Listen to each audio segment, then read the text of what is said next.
ایسی ترتیب کے مطابق مرتب کیا کہ جس ترتیب سے حافظوں نے ان کو حضور علیہ السلام سے یاد کیا تھا۔ تو میں نے یہ صحیفہ تیار کر کے حضرت ابو بکر صدیق رضی اللہ تعالیٰ عنہ کو دے دیا، جو آپ کے بعد حضرت عمر رضی اللہ تعالیٰ عنہ کے پاس رہا۔ نحمدہ و نصلی علی رسول الکریم وعلی آلہ واصحابہ اجمعین، اما بعد، ان اللہ وملائکتہ یصلون علی النبی یا ایھا الذین آمنوا صلوا علیہ وسلموا تسلیما۔ اللہ رب محمد صلی اللہ علیہ وسلم، نحن عباد محمد صلی اللہ علیہ وسلم، صلی اللہ تعالی علیہ وسلم۔ تو آج میں آپ سب کی خدمت میں قرآن کریم کب مکمل ہوا اور کب لکھا گیا، کیا حضور صلی اللہ علیہ وسلم کے زمانے میں قرآن مکمل ہو گیا تھا اور کیا یہ جمع کر لیا گیا، آج میں قرآن و حدیث کی روشنی میں آپ سب کی خدمت میں پیش کروں گا۔ اور پیارے، سماعت کرنے سے پہلے اچھی نیتیں کریں۔ حضور کی حدیث پاک ہے، نیت المؤمن خیر من عملی، یعنی مسلمان کی نیت اس کے عمل سے بہتر ہے۔ میں بھی اچھی نیت کرتا ہوں، آپ بھی اچھی نیت کر لیجئے۔ قرآن کریم کی جمع و ترتیب، اس کی تعلیم اور تفسیر و بیان کا کام حضور علیہ السلام ہی کے زمانہ میں شروع ہو گیا تھا۔ آپ نے تقریباً 13 صحابہ کو وحی لکھنے کے لیے مقرر کر دیا تھا، جن میں حضرت ابو بکر، حضرت عمر، حضرت عثمان، حضرت علی رضی اللہ تعالی عنہم کے علاوہ حضرت زید بن ثابت امیر معاویہ، حضرت زبیر رضی اللہ تعالی عنہم بھی شامل تھے۔ اور حضور علیہ السلام کا طریقہ مبارک یہ تھا کہ جب وحی نازل ہوتی تو آپ ان صحابہ کو حکم فرماتے کہ اس آیت کو فلاں صورت میں فلاں آیت کے بعد لکھو۔ اکثر صحابہ اس کو زبانی یاد کر لیتے تھے، اپنے اہل و عیال کو سناتے تھے۔ جب بھی چند صحابہ ایک جگہ جمع ہوتے تو ایک دوسرے کو سناتے، اسی انداز اور ترتیب سے بڑھتے جو نبی کریم علیہ السلام نے بتائی ہوئی تھی۔ یہ قرآنی آیات اونٹ کی ہڈیوں پر، کھجور کے پتوں پر لکھی جاتی تھیں اور مختلف لوگوں کے پاس محفوظ رہتی تھیں، لیکن ترتیب کا جب دار و مدار حفاظ پر تھا، اور حفاظ اس قدر کثرت سے تھے کہ ترتیب میں کسی قسم کی غلطی کا تصور بھی نہیں کیا جا سکتا۔ جیسے آج کل کہ اگر چند حافظ جمع ہو کر قرآن کریم کا نسخہ تیار کریں تو اس میں کسی قسم کی کمی و زیادتی کا وہم گمان بھی نہ ہوگا۔ وحی نازل ہونے کے بعد نبی کریم علیہ السلام اور اس کا مطلب و مفہوم بھی بیان فرماتے تھے کہ مثلا جب نماز کا حکم آیا تو طریقۂ نماز اللہ کے رسول صلی اللہ علیہ وسلم نے بیان کر دیا۔ جب وضو کا حکم آیا تو طریقۂ وضو حضور علیہ السلام نے سکھایا۔ جب تیمم کی اجازت ملی تو طریقۂ تیمم آپ صلی اللہ علیہ وسلم نے سکھایا۔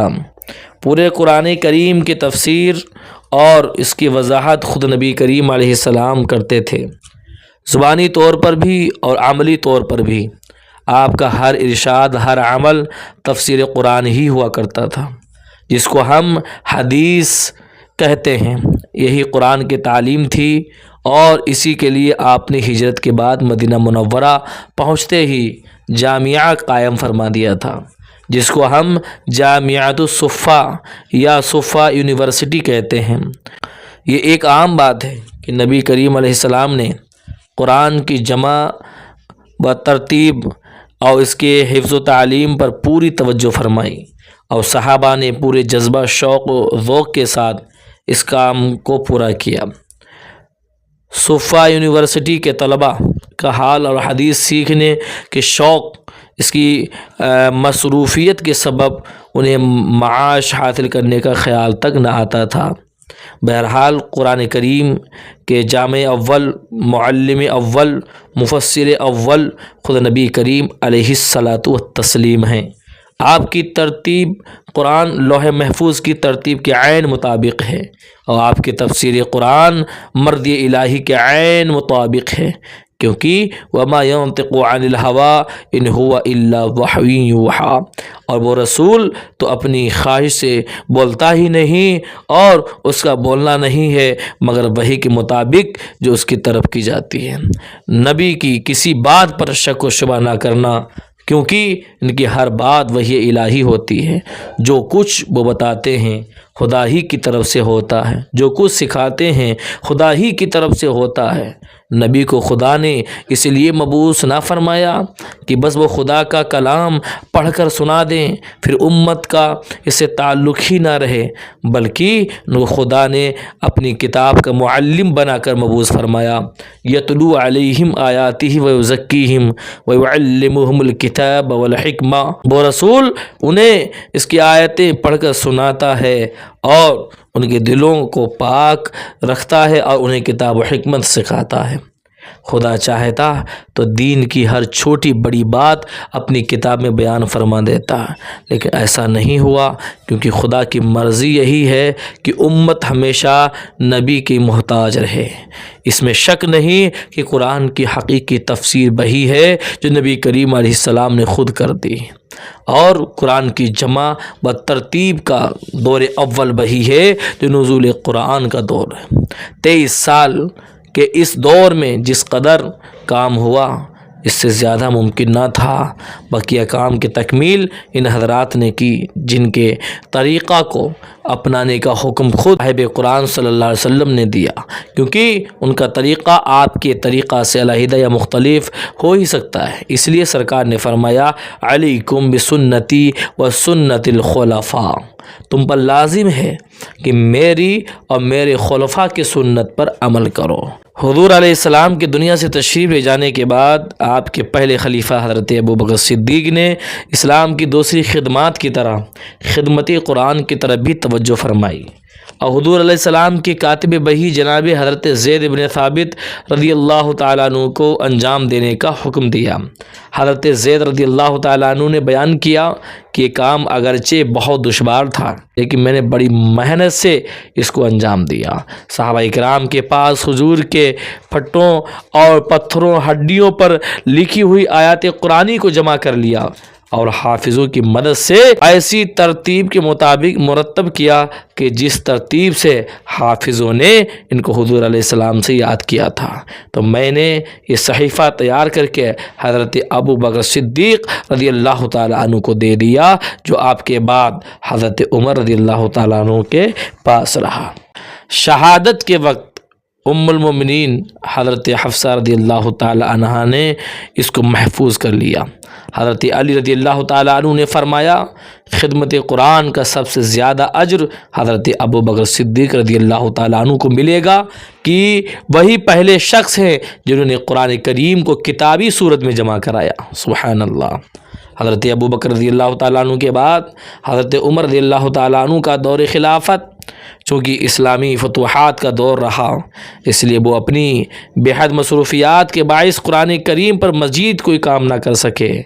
وہ اس کام سے مطمئن تھے جو ان سے پہلے حضرت ابوبکر کر گئے تھے، لہذا آپ اسی قرآن کریم کو اور ممالک میں بھیجتے رہے جو آپ کے زمانے میں فتح ہوئے تھے۔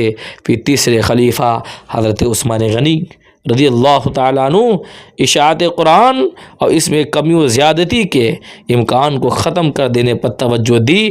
آپ نے بھی حضرت زید بن ثابت رضی اللہ تعالیٰ عنہ کے سپرد یہ کام کیا، اور ان کی مدد کے لیے عبداللہ ابن زبیر، سعید ابن عاص، عبداللہ ابن حارث کو مقرر فرمایا گیا۔ آپ نے باقاعدہ محکمہ اشاعت و حفاظ قرآن کریم کر دیا، اور قرآن کریم کی متعدد نقلیں کرا کر ان کو زیادہ سے زیادہ عام کیا، اور حکم دیا کہ جن لوگوں کے پاس ہڈیوں پتھروں وغیرہ پر قرآن لکھا ہوا ہے وہ اس کی تلاوت نہ کریں، بلکہ اسی قرآن کو استعمال کیا کریں جو حکومت کی طرف سے جاری ہو چکا ہے، تاکہ قرآن کی ترتیب اور اس کے طریقہ تلاوت میں کوئی فرق نہ پیدا ہونے پائے۔ اپنی رحمت نازل کرے ان صحابہ کرام پر، کیونکہ ان کی محنت کاوش ہی سے آج بحمد اللہ ہمارے پاس اصل کلام الہی موجود ہے۔ قرآن کی حفاظت ہر دور میں مسلمانوں نے کی ہے، آج تک یہ اپنی اصل حالت میں قیامت تک اس میں کسی کمی زیادتی کا امکان نہیں، کیونکہ اصل محافظ قرآن تو خود خدائے تعالی وحدہ لا شریک ہے۔ انا نحن نزلنا الذکر و انا لہ لحافظون، بے شک اس قرآن کو ہم نے اتارا اور یقیناً ہم ہی اس کے محافظ ہیں۔ ہم خدا کا شکر ادا کرتے ہیں کہ اس نے ہمیں ایسے نبی کی امت میں پیدا فرمایا جس کی لائی ہوئی کتاب بھی ہمارے پاس موجود ہے اور اس کا ذہن بھی زندہ اور وہ خود بھی زندہ ہے۔ اللہ ہمیں اپنے نبی کی اطاعت و فرما برداری اور قرآن پر عمل کی توفیق عطا فرمائے۔ تو پیارے، آج کے درس کا یہیں پہ اختتام کر دیں۔ آپ نے سماعت کیا کہ قرآن کریم یہ ہم تک کیسے پہنچا اور قرآن کریم کی حفاظت کس طرح سے کی گئی ہے۔ ہمیں بھی چاہیے کہ قرآن کریم پڑھیں اور قرآن کی حفاظت بھی کریں۔ اللہ ہمیں آپ کو عمل کی توفیق عطا فرمائے۔ جن حضرات نے ابھی تک ہمارے یوٹیوب چینل برکات آن لائن اکیڈمی کو سبسکرائب نہیں کیا وہ سبسکرائب کر دیں، مجھے دعا میں یاد رکھیں۔ السلام علیکم ورحمۃ اللہ وبرکاتہ۔